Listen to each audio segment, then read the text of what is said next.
Hi guys, welcome back to my channel. तो हमेशा की तरह आज भी हमारे पास काफी इंटरेस्टिंग न्यूज है, तो वीडियो के अंत तक जरूर देखना। शुरुआत करते हैं पहली न्यूज से ही। तो सबसे पहले हम बात करते हैं गॉडलाइक और स्काई स्पोर्ट्स के बारे में। तो गॉडलाइक और स्काई स्पोर्ट्स ने महाराष्ट्र साइबर के साथ एमओयू साइन किया है ताकि ई स्पोर्ट्स इकोसिस्टम सेफ और स्ट्रॉन्ग बन सके। ये इनिशिएटिव देवेंद्र जी की विजन के अकॉर्डिंग है, जिसमें महाराष्ट्र को digital and e sports leader बनाने का एम है। ग्रास रूट्स टूर्नामेंट से लेकर ऑनलाइन सेफ्टी और रिस्पॉन्सिबल गेमिंग प्रमोट करने तक, इससे लॉन्ग टर्म इम्पैक्ट पर फोकस है। बात करें तो ये इनिशिएटिव क्रॉन्टन की साइड से लिया गया था एंड इस चीज को ठग ने भी अप्रिशिएट करते हुए कहा, वेरी कूल क्रॉन्टन। एंड इस चीज पर गॉडलाइक अमर भी रिएक्ट करते हैं, जिसमें उन्होंने अपने ब्रदर क्रॉन्टन के लिए बोला दैट वो उन पर प्राउड है। 6 मंथ्स का हार्डवर्क एंड गवर्नमेंट मीटिंग्स का रिजल्ट मिलाकर एमओयू साइन हो गया है। ये ई स्पोर्ट्स ग्रोथ का बड़ा स्टेप है, स्पेशली ग्रास रूट्स लेवल पर गॉडलाइक का फोकस हमेशा ई स्पोर्ट्स ही रहेगा।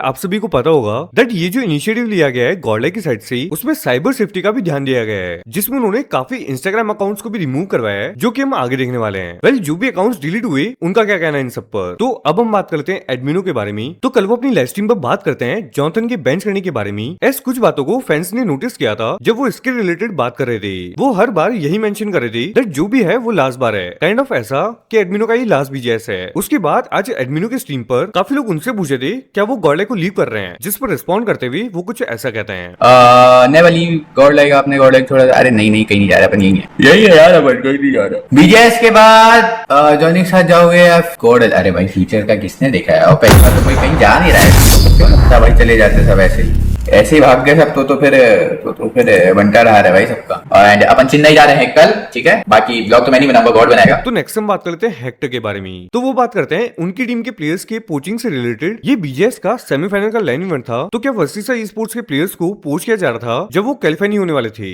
हेक्टर इनसे बात करते हुए कुछ ऐसा कहते हैं, ईच इवेंट में कोचिंग ऑलरेडी शुरू हो चुकी थी मेरे प्लेयर्स को। पता नहीं क्यों भाई, मेरी टीम से क्या लेना देना यार। ऐसा लगता है लोगों को, चलो हेक्टर ने टीम बना, उसका एक प्लेयर गायब करो। सबसे पहला लोगों का ऐसा इंटेंट होता है, नाम तो नहीं बताऊंगा बट हो चुकी थी, समझ रहे हो। खबरें आना शुरू हो गई थी कि तेरा एक प्लेयर को पोच आने वाला है, तेरे प्लेयर को ये आने वाला है, तेरा एक प्लेयर को वो आने वाला है। मेरी टीम को भी और ओवेस की टीम को भी, दोनों को। एंड हमेशा हम दोनों की टीम को ही पकड़ा जाता है भाई, हमेशा। इसके बाद प्लेयर्स लोग ने 1 साल के कॉन्ट्रैक्ट में रख देना चाहिए भाई, वो हम करते नहीं ना। बीजीएस के बाद इतनी टीम बदलने वाली है, तुम जितना सोच नहीं सकते, और इतने चेंजेस होने वाले। मतलब तुम बोलोगे ये टीम तो अच्छा खेल रही थी, ये क्यों चेंज हो रही है, ऐसा भी तुम्हें रिएक्शन देखने मिल सकता है, ठीक है। Be ready. मतलब जितना मैं सुना हूं अंदर से भाई बहुत कुछ चल रहा है भाई। ये ट्रांसफर विंडो के अंदर टोटल पीएमएचडी, पीएमपीएस, पीएमआईसी, पीजीएमएस और पीएमजीसी, मतलब जो क्वालिफाई करेगा वो 5 टूर्नामेंट है टोटल। ऐसा अगर तुम देखोगे तो सब लोग बेस्ट चेंज ही करेंगे जितना कर सकते हैं। नॉट टॉकिंग अबाउट मेजी। तो मे बी आपको ओजी के पॉडकास्ट के बारे में तो पता ही होगा, जिसमें बीजीएमआई के टॉप कोचेस आए थे। तो ये पॉडकास्ट काफी लोगों को अच्छा नहीं लगा, क्योंकि इस पॉडकास्ट में कोच ऑस्मियम, मायावी एंड सोल आयोगी नहीं थे। तो इसी से रिलेटेड मायावी ने अपने ब्रॉडकास्ट पे एक मैसेज शेयर किया था।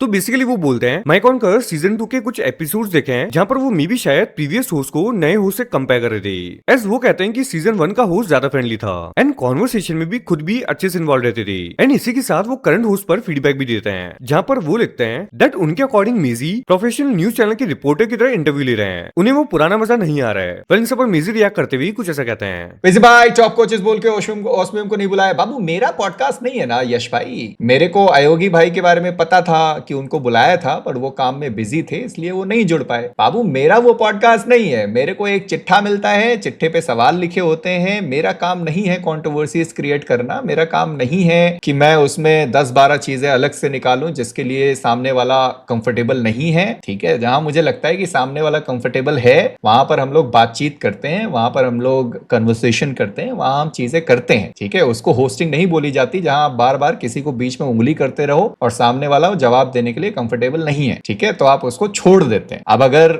मैं कहीं जा रहा हूं होस्ट करने के लिए और सामने मेरे कोई होस्ट है, वो मेरे से सवाल पूछ रहा है और मैं बस उसको इतना बोलूं, ठीक है बन लो होस्ट, कर लो होस्टिंग, मैं इतना ही बोलूंगा। बात करते हैं स्नैक्स के बारे में। तो जैसे कि जोकर भाई ने अपना नया होस्ट ले लिया है, तो वो रिएक्ट करते हैं उनके अगेंस्ट एजेंडा के बारे में। ऐसे कुछ लोग हैं जो स्नैक्स की बातों को अपोजिट पोर्ट्रे करते हैं, काइंड ऑफ कि स्नैक्स जो बोल रहे हैं वो दिखावे के लिए बोलते हैं। व्हाट्स ऑन जोकर भाई न्यू हाउस बहुत अलग बनता है। आप लोग कल देखे हो, मैं बहुत पहले जाके देख चुका हूँ। बस एक ही चीज बोलना चाहूंगा, नो नजर टू मेरे भाई, और ग्रो करे और तरक्की करे, यही मेरे हमेशा उसके लिए दुआ रहेगी भाई। ज्यादा कुछ बोलना नहीं है, ज्यादा कुछ बोलूंगा तो लोग आजकल मेरे को वो करते हैं भाई। मतलब मैं ना अभी थोड़ा मतलब सोशल मीडिया पे है ना ज्यादा हो गया, नॉर्मली नेचुरली भी कुछ नहीं कर रहा हूँ, क्योंकि लोग है थोड़े यार, मतलब एक पर्टिकुलर ऑडियंस है जिनको लगता है कि कैमरे के लिए करता हूं मैं या सोशल मीडिया के लिए करते हैं, तो ऐसी ऑडियंस से दूर रहना चाहता हूं भाई। उसको पता है कि मैं जो भी हूं और मेरे को पता है वो जो भी है, तो हमारे बीच तक ही रखना चाहता हूं भाई। सोशल मीडिया के जो बच्चे हैं थोड़े वो यार बीटी देते हैं, पर्टिकुलर ऑडियंस, तुम लोग नहीं, एक पर्टिकुलर ऑडियंस है जिनसे दूर रहना चाहता हूँ यार, मतलब हम दोनों के बीच में रखना चाहता हूँ बस, ताकि देखो आपको दिख जाएगा। तो नेक्स्ट हम फिर से बात करते हैं हेक्टर के बारे में। वेल वो बात करते हैं उनकी टीम के बारे में। एस काफी लोगों को उनकी टीम का game play passive and camping वाला लगा बीजीएस में, तो हेक्टर ने इन सब पर क्या बोला आप लोग देख सकते हो। आप लोगों को इतना पैसिव गेम प्ले क्यों रहता है यार? ये आप लोगों को लगता है पैसिव गेम प्ले? जब मेरी टीम का चिकन आया है वो हमेशा 10+ स्किल्स के साथ ही आया है। मेरे हिसाब से तो पैसिव नहीं है। मैं बिल्कुल पैसिव खेलना पसंद नहीं करता टू बी ऑनेस्ट। मेरा माइंडसेट हमेशा ऐसा है कि भाई मार मार के ही खेलेंगे। देखो जिसको बोलना है वो एग्रेसिव खेलने के बाद भी कैंपर बोलेंगे, समझ रहे हो? बोलने वाले बोलते ही रहते हैं। तो उनको यार हमने 2.5 मंथ खेले, हमें पता है कितनी ग्राइंड की है हमने, टोटल कितने मैचेस खेले होंगे अगर तुम देखोगे 24 मैचेस द ग्राइंड के, उसके बाद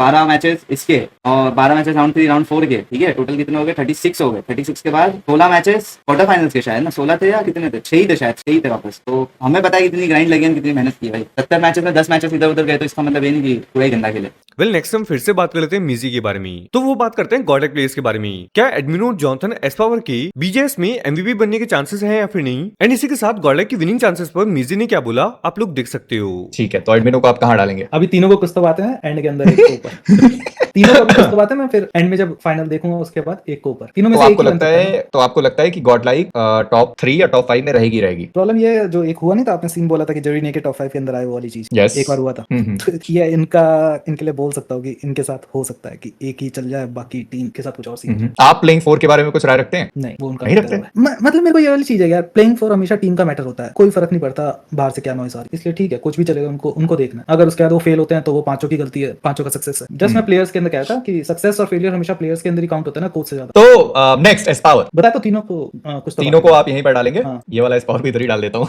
तीनों को भी इसी में बाद में फाइनलिस्ट कर देते हैं। Wild fangs and godlike. Godlike Dark Horse। Godlike dark horse. Scene ये है कि हाँ ठीक है, टीम चेंज है पर टीम चेंज की बात नहीं है, इस समय आउटसाइड कितना नॉइज इफेक्ट कर रहा है मेंटली प्लेयर्स पे, वो मेरे को सोच रहा हूँ। बट अभी तो आपने कहा कि वो उनका मैटर है। उनका मैटर है, ऑडियंस का आउटसाइड कितना इम्पैक्ट कर रहा है उनको। मैसेज तो देखते ही है प्लेयर, सोशल कौन सा बट क्यों इम्पैक्ट करेगा उनको, ये कह रहा हूँ। कर सकता है, जितने मर्जी बड़े प्लेयर हो, मेंटली कुछ भी इफेक्ट कर सकता है भाई। ठीक है, तो गॉडलाइक कौन डार्क हॉर्सेस में रख रहे हैं? वेल नेक्स्ट हम बात करते हैं गॉडलाइक के पॉइंट स्टैंडिंग्स और बीटी एडिट्स के बारे में। तो आप लोगों ने इनके इंस्टाग्राम अकाउंट्स के बारे में सुना होगा जो कि गॉडलाइक के सपोर्ट में पोस्ट करते थे, तो इनका भी अकाउंट डिलीट हो चुका है। सबसे ज्यादा खराब तो भाई बीटी डिट्स और जीपीटी इन दोनों ब्रोड के लिए लगा ना भाई। वो लोग कुछ हेट वगैरह कुछ भी नहीं करते वो, ठीक है? जीपीटी कितनी मेहनत करके भाई वो सब कुछ स्टेट्स वगैरह सब कुछ बनाता है भाई, तुम नोटिस करना उसका, उसकी कितनी मेहनत रहती है भाई। वो किल्स वगैरह, ठीक है, पॉइंट्स टेबल बनाना, सब कुछ करना, इंचो उसकी मेहनत की भी कमाल ली भाई। बीटी डिट्स खाली एडिट बनाता था भाई, उसके ब्रोड पे कुछ भी हेट वगैरह कुछ भी नहीं होता। अगर नॉर्मल से कल वाली क्लिप्स वगैरह डालने में भाई इतनी ज्यादा ये हो गई तो फिर तो ठीक है यार, जो भी है भाई। जीपीटी तो तुझे भी रियलाइज हो गया होगा भाई कि तू इतना मेहनत किसके लिए कर रहा था, जो तू भाई इतना पॉइंट्स टेबल, इतना स्टेट्स, इतना सब कुछ बनाता था। बहुत मेहनत लगती है भाई वो सब बनाने में, मुझे पता है भाई, बहुत मेहनत लगती है। हम किसी इनको क्या कहते हैं, एडिटर्स को, इन सबको भी देते ना भाई, तो वो भी कम से कम एक दिन लेते थे भाई वो सब चीज बनाने में, बहुत टाइम लेते थे। तो सोच, तू खुद इनके लिए बनाता था, इतना सब कुछ करता था भाई, क्या फायदा निकला? जो मेहनत कोई खा गए भाई ये लोग तो। उसके बाद हम बात करते हैं गॉडलाइक अमर के बारे में। नाउ जैसे कि ऐसे काफी अकाउंट्स डिलीट हो चुके हैं, तो इन पर रिएक्ट करते हुए गॉडलाइक अमर बोलते हैं गुड वाइब्स ओनली।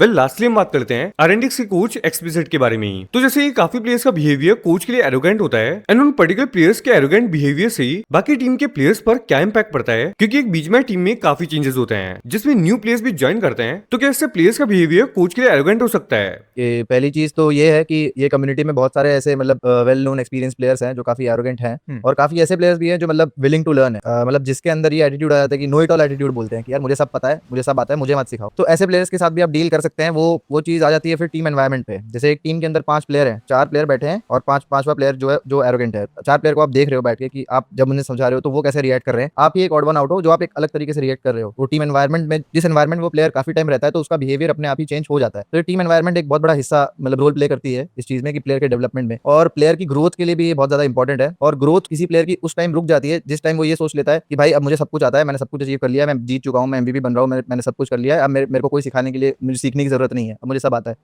गाइस हम लोग बीच आए थे घूमने, लेकिन हमारा जो आईजेल है उसको करनी है ग्राइंड। क्यों सेंसे? नो बीच भाई ग्राइंड। अरे वो तो ऑलराइट गाइस, आज के लिए मेरे पास इतनी न्यूज़ मिलता है नेक्स्ट वीडियो में। Thanks for watching. वीडियो को लाइक एंड चैनल को सब्सक्राइब जरूर कर लेना।